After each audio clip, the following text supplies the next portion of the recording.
Saat disenter ke atas, benda putih tersebut turun ke bawah. Saat disenter ke bawah, tiba-tiba benda putih tersebut naik ke atas.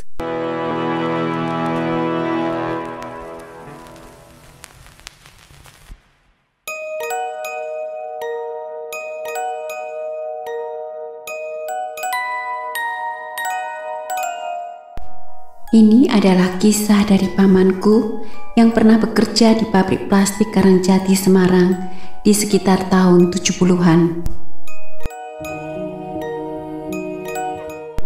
Lahan pabrik itu sangat besar, gudangnya besar, dan masih ada lahan yang luas untuk parkir truk dan parkir mobil-mobil box.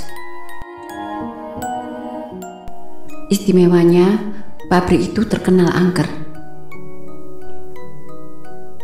Om Gilang, pamanku, bekerja di tempat itu sebagai kepala teknisi mesin.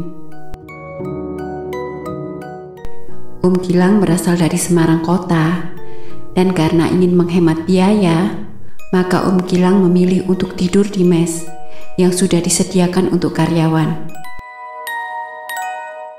Mes itu tidak jauh dari pabrik dan masih satu komplek di lingkungan pabrik. Tapi sayangnya, banyak karyawan yang berasal dari luar kota memilih ngekos di luar pabrik karena takut tidur di situ.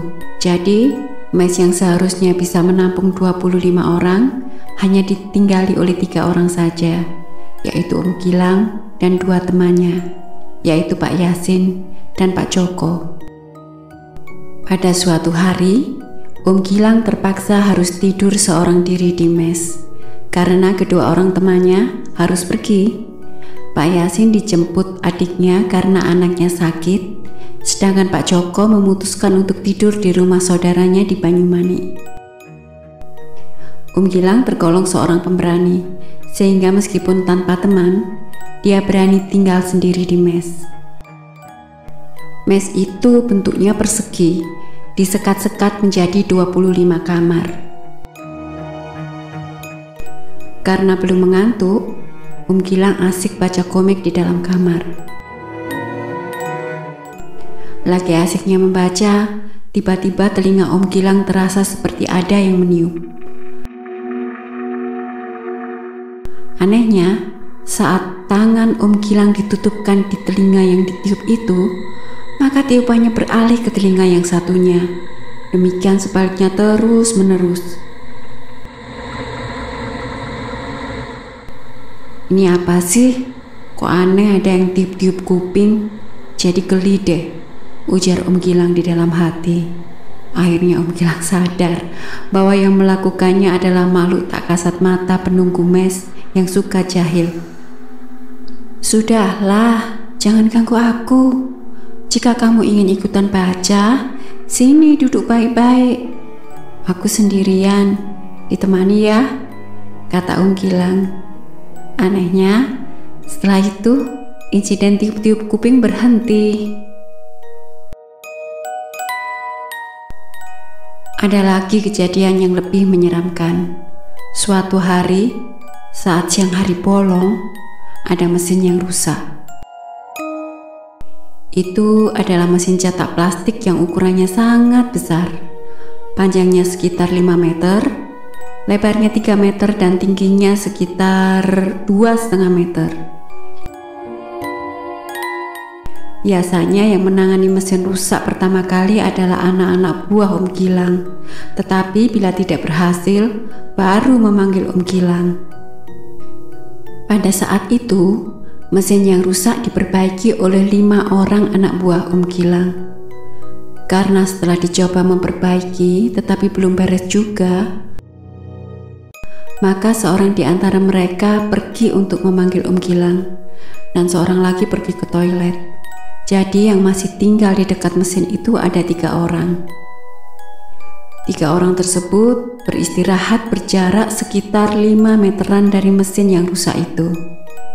Tetapi tiba-tiba mesin yang mati total tersebut hidup sendiri.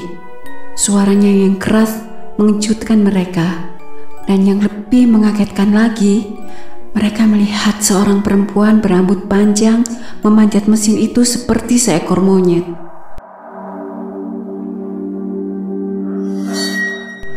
Sesampai di corong tempat memasukkan biji plastik, penampakan tersebut masuk ke dalamnya. Melihat kejadian tersebut, ketiga orang itu berteriak histeris ketakutan.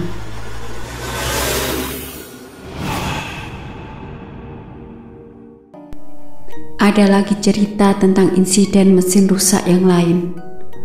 Pada suatu hari, ada mesin di blok B yang rusak. Sesuai prosedur pengamanan perbaikan mesin produksi, maka semua kontak listrik harus diputuskan dan seluruh pengaman harus dibuka. Karena telah bekerja lama dan belum juga diketahui penyebab kerusakannya, maka mereka semua beristirahat untuk berpikir. Saat mereka rehat itulah tiba-tiba datanglah udara yang sangat dingin. Dan ketika itu, Pak Arif, salah satu anak buah Om Gilang, sedang bersandar di konveyor atau ban berjalan yang tiba-tiba mesinnya hidup sendiri. Tidak ada orang yang menyangka bahwa mesin itu bisa hidup sendiri karena semua kontak listrik sudah diputus. Tapi malangnya Pak Arif, karena kurang cepat menyelamatkan tangannya, tangan Pak Arif itu terlilit kabel konveyor, jadi robek sampai lengan, hingga kelihatan putih tulangnya. Sesudah peristiwa tersebut, mesin itu tiba-tiba mati kembali. Pak Arif segera dilarikan ke rumah sakit. Mesin itu diperiksa dengan teliti dan ternyata kontak masih terlepas dari listrik.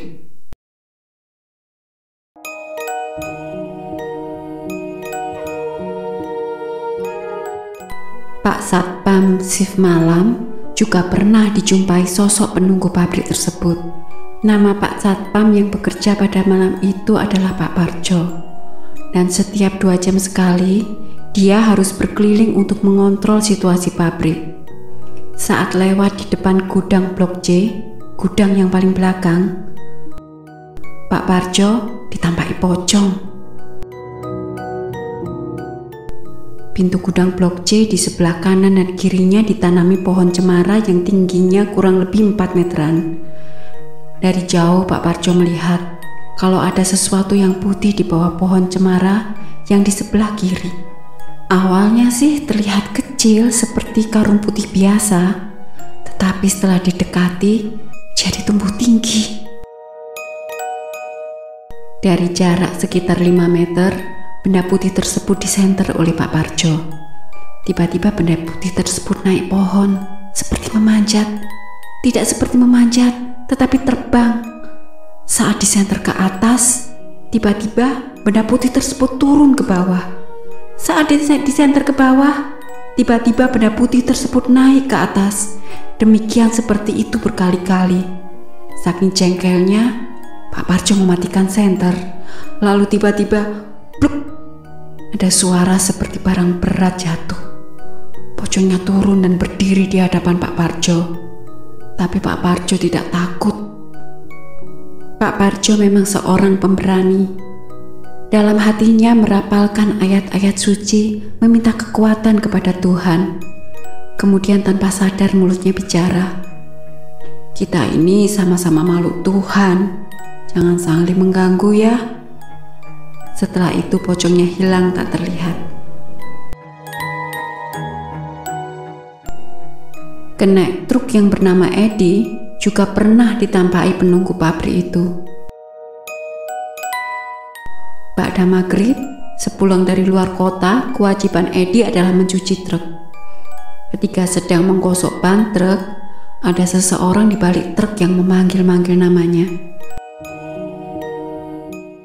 Karena dia sedang menggosok ban dengan posisi jongkok, maka dia hanya melihat kaki orang tersebut. Segera, Edi menghampiri orang itu. Tetapi yang dia lihat bukanlah manusia, tapi kaki yang sangat tinggi dan berbulu lebat. Disertai suara terpingkal-pingkal. Edi kemudian pingsan.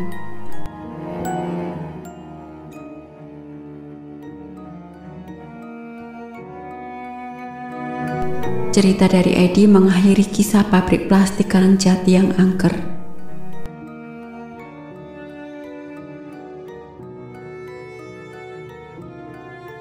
Itu adalah cerita pamanku di tempat kerjanya yang dulu. Apakah kalian juga punya kisah seram di tempat kerja kalian? Kalau ada, share ya. Aku sangat ingin mengetahui kisah kalian. Kutunggu komen kalian di bawah ya.